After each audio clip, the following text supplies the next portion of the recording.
जय सिया राम। तो कल तक हमने अपने कथा रसिक श्री सीताराम जी को उनकी एक अद्भुत भक्ता का चरित्र श्रवण कराया, श्री कर्माबाई जी का। तो आज भी उन्हीं की भांति एक और नहीं, दो और भक्तों के चरित्र श्रवण कराएंगे। जैसे कि कर्माबाई जी का नाम ग्रंथ में उल्लेख नहीं है, उनको तो ठाकुर जी जल्दी कर्मा ये कह के बुलाते थे, तो नाम ही कर्माबाई पड़ गया। वैसे ही इन दो भक्ताओं का नाम ग्रंथ में वर्णित नहीं है, इनको ठाकुर जी के नाम से ही पहचान मिली। दो भक्ता हैं ये, तो इनका नाम ग्रंथ में श्री सिलपिल्ले भक्ता उभय भाई यही नाम से लिखा गया है। सिलपिल्ले भगवान जी की भक्त थी ये दोनों, तो इसलिए इनका नाम श्री सिलपिल्ले भक्ता ही रखा गया। इनका असल में नाम क्या था वे ग्रंथ में उल्लेख ही नहीं है। तो जैसे कर्माबाई जी का जीवन चरित्र अलौकिक था, इतनी प्रिय भक्ता थी ठाकुर जी की वे, ऐसे ही आज जो दो भक्तों के हम चरित्र सुन रहे हैं वे दोनों भी अलौकिक भक्त हैं ठाकुर जी की। तो ये जो है दोनों भक्ता ठाकुर श्री सिलपिल्ले जी की भक्ता थी। इनकी कथा आज हम अपने कथा रसिक श्री सीताराम जी को सुनाएंगे।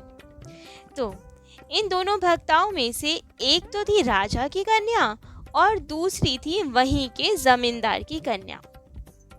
एक दिन इनके गांव में एक गुरुजी पधारे तो खूब सेवा पूजा करते थे। उनके पास बहुत ही सुंदर शालिग्राम जी थे। शालिग्राम जी की खूब प्रेम से सेवा पूजा करते और खूब आनंद में रहते। और ये दोनों कन्याएं जो आपस में सखियां थी, वे दोनों ही जिनके घर में भी गुरुजी आते वहीं जाती और खूब प्रेम से दर्शन करती कि किस तरह गुरुजी ठाकुर जी की सेवा पूजा करते हैं। कितने सुंदर गोल मटोल ठाकुर जी हैं इनके। खूब आकर्षित रहती, खूब आनंदित रहती उनके ठाकुर जी को देखकर। जैसे कि कभी धन्ना जी आकर्षित हुए थे अपने गुरु जी के ठाकुर जी के प्रति, वैसे ही आज ये दोनों भक्ता ठाकुर जी को देख के तो मंत्रमुग्ध और बस उन्हीं के पीछे पीछे रहती। जहाँ गुरु जी जाते वहीं उनके दर्शन करने को ललायित रहती कि ठाकुर जी के दर्शन हो जाए, उनकी सेवा विधि हम सीख लें। तो अब गुरु जी भी समझ गए थे इनके भावों को कि कितने प्रेम से आती है, ठाकुर जी के दर्शन करती हैं और सेवा को तत्पर रहती हैं। गुरु जी को कुछ चाहिए हो तो पहले से पहले ये आगे रहती कि हम सेवा करें गुरु जी की और उनके प्यारे से ठाकुर जी की। अब तो एक बार की बात, दोनों भक्ताओं ने बहुत प्रेम से आग्रहपूर्वक गुरु जी के पास गई और कहा कि हे गुरुवर, आपके इतने सुंदर प्यारे से श्याम सुंदर सुकुमार ठाकुर जी हैं जिनकी आप सेवा करते हैं, हमें भी ऐसे ठाकुर जी दे दीजिए ना। हमें भी खूब मन करता है ठाकुर जी की सेवा करने का, हम खूब प्रेम से सेवा किया करेंगे ठाकुर जी की। कृपा कर हमें ठाकुर जी प्रदान कर दीजिए, इनके बिना अब रहा नहीं जाता। हमें तो सोते हुए, जागते हुए, खाते हुए, चलते हुए हर वक्त इन्हीं का स्मरण रहता है। आप यहाँ से चले जाएंगे जब, तो हम क्या करेंगे, हम कैसे दर्शन करेंगे इनका। तो आप जाने से पूर्व कृपा कर हम दोनों को ठाकुर जी प्रदान करके ही जाइएगा, हम बहुत प्रेम से सेवा करेंगे इनकी। अब गुरुजी जान तो रहे थे कि इन दोनों के भाव बहुत सच्चे हैं, परंतु है तो दोनों कन्याएं, दोनों बालिकाएं बहुत छोटी हैं अभी। यदि अभी इन्होंने ठाकुर जी मांगे और हम दे दे इन्हें, लेकिन बाद में ये सेवा ना करे तो अपराध हो जाएगा ठाकुर जी के प्रति, दोष लगेगा इनको भी, इनके परिवारजन को भी और हमें भी कि ऐसे ही ठाकुर जी दे दिए तो क्या किया जाए।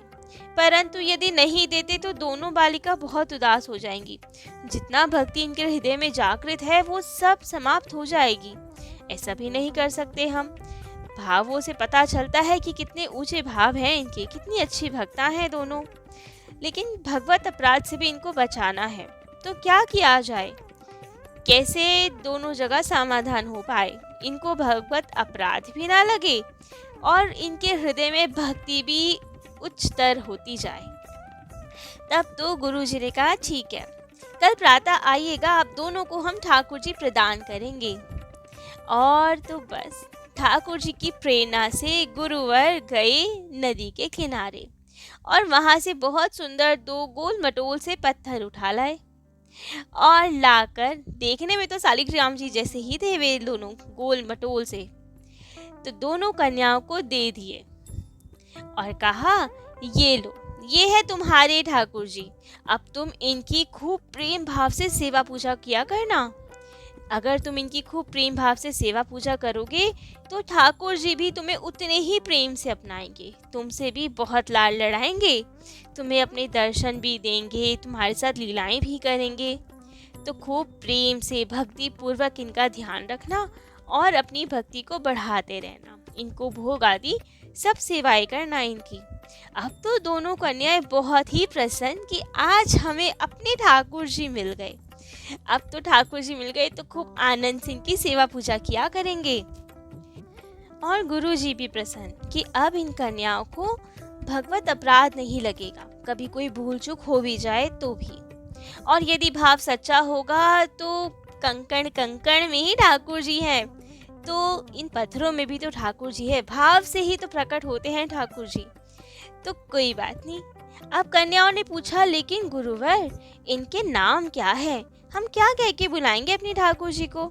तब गुरुवर मुस्कुराए और कहा, इनका नाम है सिलपिल्ले, तो ये तुम्हारे सिलपिल्ले भगवान है, इसी नाम से इन्हें बुलाना और खूब प्रेम से सेवा करना इनकी। अब तो दोनों कन्याएं बहुत ही प्रसन्न, खूब प्रेम भाव से ठाकुर जी की सेवा में लग गई। हृदय में अनुराग बढ़ता ही जा रहा था दिन प्रतिदिन ठाकुर जी के प्रति। इतना प्रेम बढ़ गया कि ठाकुर जी उनके सरल स्वभाव पे इतना रीझ गए कि उन्हीं में से इन्हें दर्शन भी देने लगे। कभी उनकी छवि दिखती, कभी कुछ लीला दिखती, तो खूब आनंद था। श्रीमद् भगवद गीता जी में भी इस पद्धति का उल्लेख किया गया है कि सेवा पूजा से ठाकुर जी की प्राप्ति हो सकती है, उनके प्रेम की प्राप्ति हो सकती है। तो गीता जी में श्री कृष्ण जी कहते हैं, श्रवणार्थ दर्शनाद ध्यानमयी भावोनुकीर्तनाद न तथा सन्निकर्षण प्रत्याह ततो गृहान। अर्थात भगवान श्री कृष्ण जी कहते हैं, हे गोपियों, मेरी लीला और गुणों के श्रवण से, रूप के दर्शन से, उन सबके कीर्तन से और ध्यान से मेरी प्रति अनन्य प्रेम की प्राप्ति होती है। वैसा प्रेम की प्राप्ति मेरे पास रहने से नहीं होती, इसलिए आप सब घर जाएं और इन सब का ध्यान सुमिरन करें, उसी से मेरी प्राप्ति ज़्यादा सुगम है, मेरे प्रेम की प्राप्ति ज़्यादा सुगम है। तो वैसे ही ये दोनों कन्याएं भी करती थी, खूब प्रेम से ठाकुर जी की सेवा पूजा करती थी, उनकी लीलाओं का ध्यान करती थी, उनके दर्शन करती थी और इन सब से ही उनका प्रेम बढ़ता जा रहा था ठाकुर जी के प्रति, जैसे कभी धन्ना जी का बड़ा था। तो अब ऐसे ही बहुत प्रेम से सेवा पूजा चल रही थी। इतने में ही जो उनमें से एक थी जमींदार की कन्या, उनके दो भाई थे, परंतु कुछ कारणवश दोनों भाइयों में बहुत झगड़ा रहने लगा। दोनों में तो कलह इतना बढ़ गया कि गांव वालों ने उन्हें कहा कि आप लोग इतना झगड़ा करेंगे तो ये तो अच्छी बात नहीं, इससे तो आप अलग अलग रहा कीजिए। यदि आप एक साथ रहेंगे ही नहीं तो झगड़ा भी नहीं होगा, भाइयों भाइयों में विवाद होना तो अच्छी बात नहीं। तो बड़े भाई ने अपना सारा सामान लेकर दूसरे गांव में चल दिए और वहीं अपना घर बना के रहने लगे। जितनी भी जमीन जायदाद थी सब आधा आधा बांट लिया गया। तो एक भाई दूसरे गांव में रहता और एक भाई जिनके पास ये रहती थी वो अपने ही गांव में रहते थे। परंतु जो बड़े भाई थे उनके मन का शोभ तो जा ही नहीं रहा था। उन्हें अब इस बात का भी शोभ कि उसके कारण तो मुझे अपना गांव भी छोड़ना पड़ गया, अब तो इनसे बदला लेके रहूंगा। उनके मन में द्वेष बढ़ता ही जा रहा था। धीरे धीरे कर द्वेष और संगत का असर जो उनके आसपास के लोग थे वे भी थोड़ा थोड़ा भड़काते रहते कि आपके भाई तो वहीं है, खूब आनंद में है, आपको सब छोड़कर यहाँ आना पड़ा। तो इन सब से और भड़क कर एक दिन तो बड़े भाई ने छोटे भाई के घर धावा खोल दिया और वहां से सब सामान लूट कर, झगड़ा कर मारपीट करके, आजे वाले लोगों से, सेवकों से, सबसे मारपीट करके उसके घर का सारा सामान लूटकर अपने घर ले आया। परंतु सामान के साथ साथ अब जमींदार की कन्या थी ये, तो इनके ठाकुर जी कोई नॉर्मल सिंहासन पे थोड़ी विराजते थे, बढ़िया जड़ाऊ सोने के सिंहासन पे विराजते थे। सब बहुमूल्य सामान के साथ साथ इनके भाई या उनके साथी जो थे, उन्होंने तो ठाकुर जी को भी बोरे में भरकर ले गए। जब कन्या ने घर में प्रवेश किया और देखा कि ठाकुर जी कहाँ गए हमारे, सब जगह देखा सारा सामान अस्त व्यस्त पड़ा है, क्योंकि बड़े भाई आए थे और खूब झगड़ा करके सब सामान लूट कर ले गए। लेकिन हमारे ठाकुर जी कहाँ हैं? सर्वत्र ढूंढा कि मेरे ठाकुर जी कहाँ गए, ना उनका सिंहासन ना मेरे सिलपिल्ले भगवान। बहुत रोई कि मेरे ठाकुर जी कहाँ गए। सोचा कहीं इधर उधर तो नहीं गिरा दिए इन लोगों ने। सब जगह ढूंढ मची कि ठाकुर जी कहाँ गए, लेकिन वो तो मिले ही ना। तब तो वे बहुत दुखी, बहुत रोने लगी कि मेरे ठाकुर जी कहाँ गए, बिना उनके तो मैं प्राण त्याग दूंगी, कुछ नहीं, अन्न जल कुछ ग्रहण नहीं करती। सब लोग घर के समझाते, गांव वाले भी समझाते कि कोई बात नहीं, और सुंदर आपको विग्रह बना के देंगे, कोई बात नहीं, वो ले गया तो कोई बात नहीं, आप दुखी ना हुए, उनसे भी ज़्यादा सुंदर ठाकुर जी ला के देंगे आपको। लेकिन कोई भक्त अपने ठाकुर जी को कैसे छोड़ दे? सारा प्रेम भाव तो अपने ही ठाकुर जी से होता है, ऐसे कैसे उनकी जगह दूसरे ठाकुर जी ले आए? वो तो अपने ठाकुर जी थे, उनके बिना मैं नहीं रह सकती। अब तो इन्होंने बहुत रोना स्टार्ट किया, अन्न जल सब का त्याग कर दिया कि बिना मेरे ठाकुर जी के मैं कुछ ग्रहण नहीं करूंगी, मुझे तो मेरे ठाकुर जी ही चाहिए। तब तो जब ये बात सब जगह पता चली तो गाँव वालों ने समझाया और कहा कि कलह तो दोनों भाइयों में है ना, जैसे आपके ये भाई हैं वैसे ही वो भाई तो हैं, आपसे तो कोई शत्रुता नहीं, तो आप स्वयं जाइए अपने भैया के पास और उनसे निवेदन कीजिए कि हमारे ठाकुर जी लौटा दीजिए। अब तो ये बात इन भक्ता की समझ में आई और निश्चय किया कि मैं अपने भैया के पास जाऊंगी और अपने ठाकुर जी लेकर आऊंगी वापस। कई जगह प्रश्न ये भी उठता है कि भगवान कैसे कि वो स्वयं ही लुट गए, चले गए। यदि भगवान अपनी ही रक्षा नहीं कर सकते तो भक्तों की कैसे रक्षा करेंगे? परंतु इसका समाधान संतों द्वारा ये किया जाता है कि ठाकुर जी तो सामर्थ्यवान हैं, परंतु जब उन्हें अपने भक्त की महिमा प्रकट करनी होती है, कुछ विशेष लीला करनी होती है, तब वे ऐसे सब कार्य कर लेते हैं। स्वयं लुट के चले जाते हैं, कभी कुछ करते हैं, तो उनकी लीलाओं का कोई पारावार तो नहीं। तो इसलिए आज ठाकुर जी स्वयं ही लुटकर चले गए दूसरे के घर पे, क्योंकि उन्हें अपनी इन प्यारी भक्ता की कुछ महिमा स्थापित करनी थी। लेकिन अब भक्ता तो बहुत दुखी अपने ठाकुर जी के बिना जैसे तैसे पहुंची अपने बड़े भाई के गांव में, जहाँ पे वे रहता था। पूछते हुए पहुंची तो देखा भाई तो वहीं आंगन में बहुत सारे अपने साथियों के साथ बैठा हुआ है। बहुत रोती हुई उनके पास गई और बोली कि भैया, आप जो सामान लेकर आए हैं उसमें मेरे ठाकुर जी भी आ गए हैं, कृपा कर मुझे मेरे ठाकुर जी लौटा दीजिए, उनके बिना मैं नहीं रह सकती। और इतना कहते कहते ही बहुत जोर से फूट फूट कर रोने लगी। इतना रोता देखकर भैया को कोई दया नहीं आई। उन्होंने कहा कि रोने की आवश्यकता नहीं, अंदर जाओ, बहुत सारे ठाकुर जी हैं, जो तुम्हें पसंद हो ले जाओ। परंतु संगत, अब भैया की संगत यदि अच्छी ही होती तो ये सब कलह होता ही नहीं। तो वहीं किसी ने अब तो व्यंग कसा इन भक्ता पर और कहा, इतनी ही बड़ी भक्ता बनती हो कि ठाकुर जी के बिना अन्न जल नहीं लूंगी और रो रही हो, तो तुम्हारे ठाकुर जी भी इतना प्यार करते हैं क्या तुमसे, या तुम ही ये सब ढोंग करती हो? यदि तुम्हारे ठाकुर जी भी तुमसे इतना प्रेम करते हैं, आप दोनों में इतना ही प्रेम है, तो तुम इतना दूर आ गई अपनी ठाकुर जी के लिए, क्या वो नहीं चल के आ सकते तुम्हारे पास?